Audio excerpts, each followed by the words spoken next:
The Vancouver Canucks are proud to select Braeden Cootes. Braeden Cootes, captain in Seattle. Our guys were very excited about him leading up to the meeting today, and we had a few guys that we were hoping going to be available at 15. You never know when you're picking there, but when we're getting closer to the pick there, and Braeden was a guy. The scouting staff was definitely very excited, and so am I, to get a right shot center, captain of the team, captain of Team Canada's gold medal team in Dallas earlier, and believe there is upside for him to be a mid-six center. Was there anything that stuck out in conversations with him that you maybe learned or liked about him? Well, I think his demeanor of being a fairly mature 18-year-old here, how he led Seattle through a tougher year, and were able to get them in the playoffs, and how he were able to get a gold medal for Canada down at U18. I think he's a leader by example, on and off the ice, and our staff was really impressive with him during the process of the due diligence, meeting him in Seattle and in Buffalo as well. I know you guys weren't going to be afraid to trade the pick. How close were you to trading the fifth pick? There were conversations around the league, but except for Islanders players trade, as far as I know, there haven't been any players trade today, right? So the conversation didn't lead much. I think some conversation, I would imagine, will continue here over the next couple of days and see where it goes, but not involving obviously draft picks here in the first round today. Apparently, the second pick was available, the fourth pick had been discussed. It just seemed like there was a lot of picks there if anybody wanted. So why do you think there hasn't been that movement? Are the picks just not worth as much this year because the salary cap has gone up? I don't know. It's hard to say. I think maybe the teams have more or less the same players and in the same spots on the list. Maybe they felt they would get somehow a similar player further down in the draft. There were definitely multiple teams with several picks in the first round, and some of them were trying to get up, but not as intriguing a package that would make sense for us to trade down. And as far as Braeden goes, how big a factor in your decision to draft him is his leadership and sort of that character, especially after what we saw this past season? Well, I think that along with his position where he plays and being a right shot center, which is extremely hard to get in the league, and for a young player like him, what he brought to the team in Seattle and around Hockey Canada too, he's an impressive young man. So definitely for us, we felt that we have a lot of good younger defensemen in our system. So adding forwards and centers was important for us here. How much is the program in Seattle itself, which is producing so many players, how much does that factor into your evaluation of what it could be? Well, obviously, you're right. They have, and they have a lot of the great history of NHL players coming out of that program, and Braeden being a captain, a leader of that team that excite my staff, and how he played and how prepared he was and the consistency. And I think that's something in that program that they, from the top, are teaching those young players there. Patrick, the right-handed centerman who wins a ton of draws and is captain at 17, when they go in the middle of the first round, we're maybe used to that player archetype being 6'2", 6'3". He's 6 even. What do you see in his game that allows him to compensate for that? Well, I think he's built thick. Like he's a thicker kid, strong on the puck, heavy down low. good skater, relentless, and I think those are attributes that will translate into the National Hockey League. And when you are scouting a player and they're 17, but they're a captain in the CHL, what does that tell you right off the bat, even before you get to know the kid, about who they are?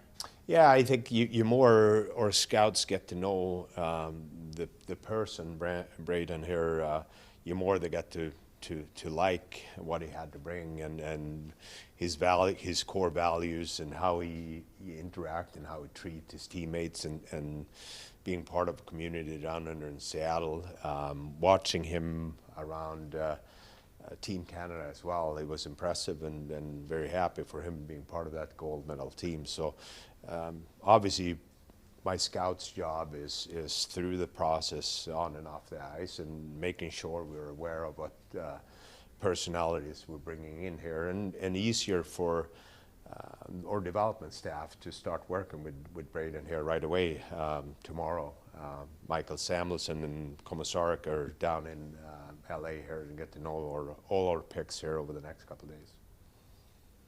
How different is this year's development camp going to be, just because of how deep Abbotsford went, and the fact that some of the guys there might and other years have attended? Like, is this going to be a different development camp? Well, it's going to be different. Sammy and Como are always, and Cami are always looking to improve and find new ways to work with the players. We have a little bit of a smaller group. I think initially we probably had our Abbotsford staff being involved with it, but they've done such a good job here and being away from their families, so we're letting them traveling home here. So Michael Samuelson, Komisarek, the Sedins, and Jason Krog will run the camp. And what about the decentralized draft here tonight? Just from your end, how did it go? Well, I'm sure you guys are happy about it, being home here in Vancouver. I thought the league did a good job, and yeah, do I miss being around the players and other teams? Absolutely. I think that the National Hockey League has done a really good job hosting the draft, but it looked like it was a lot of fans down there in LA. Not draft related, but I know a couple of days ago you spoke on Thatcher and had some optimism. Has anything moved in the last couple of days? And also, how much interest is there in him league-wide in a potential trade? Well, both Thatcher and Connor Garland were two guys that expressed highly interest of staying in Vancouver really, really early. And they believed in the vision, they believed in the plan. And when we started to get the coaching staff in place here, both guys were part of the leadership group right away with Adam Foote here. So there have been very, very good conversations. So I hope we can get it over the finish line here over the next couple of days. With Garland report that you guys are close to a deal, is there something you feel like you can, I know you can't do it now, but next week? I sure hope so. I mean, Connor, since I've been here, the relationship that I've been with Connor and for him to be part of USA Hockey for 2 World Championships, and so happy for him to be part of winning this year. And I think that's something that the mindset of learning how to win has shown in the past. It is important for players. So I think Connor has been a very, very consistent player. So he's part of the leadership group, part of a group here that want to be in Vancouver, and I think that's really important for us. So I hope we'll get over the finish line here over the next couple of days. Any chance of Besser or Suter? We're still talking to their camps. I think in any player scenario, it's going to be that it's going to work for the player and work for the team. We talked to Besser's agent earlier here this morning, and we'll see. We still have to have a couple of pieces to figure out on our current roster over the next couple of days. But if we can find a number that works for both of us, I don't see why he couldn't be here. Patrick, top 2-line center. We all know that that's a significant need for you now that the draft is passed and you're happy with your pick. So you don't have that weaponry to use to sort of address that. How aggressive do you feel you have to be between now and July 1 to get that sorted? Well, I've been aggressive for a couple of months here, but I think the reality, you look around the league, I mean, most of the teams are looking for roster players. Usually you can see some transactions regarding roster players with first-round picks, but that was not the case this year. So I think that's an indication of the parity of the league. The cap is going up, and a lot of good teams around there. So we'll see here to be creative and see if there is ways to find center iceman here over the next couple of days. In addition to being creative, are you guys actively thinking about just sort of ways to pivot where you can still address that before the market opens?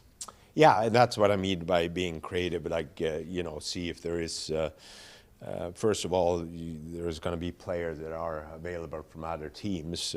We all know that the free agent pool is very, very small. So there is still some conversation going on with other teams and see where it leads over the next couple of days. In Cootes, over your time as a scout, is there a player that he reminds you of that you watched before? Well, I think that's a dangerous question to answer. I think you always want to shoot high, and I don't want to put the expectations up there. But I mean, he's a really, really solid two-way center with a leadership, and you know, we all seen a lot of them over the years. But I don't want to put a name here and then it's just going to be hard for him right away. But what I will say though is that we're extremely excited about the way he plays and the way he helps his linemates to be better and team to be better. He dropped Braeden point on broadcast. What do you think? So he did that. Well, I take that. Did you see him for yourself in Seattle through the year, or just in? I was in Dallas there and watched him there for I believe 4 games. Yeah. So, but I've been the scouts and working during the year and meetings and stuff like that. So he's been a name that's been on our radar very early on. We're the champions! Woo! Yeah, Phil! Phil, keep this at me! Phil!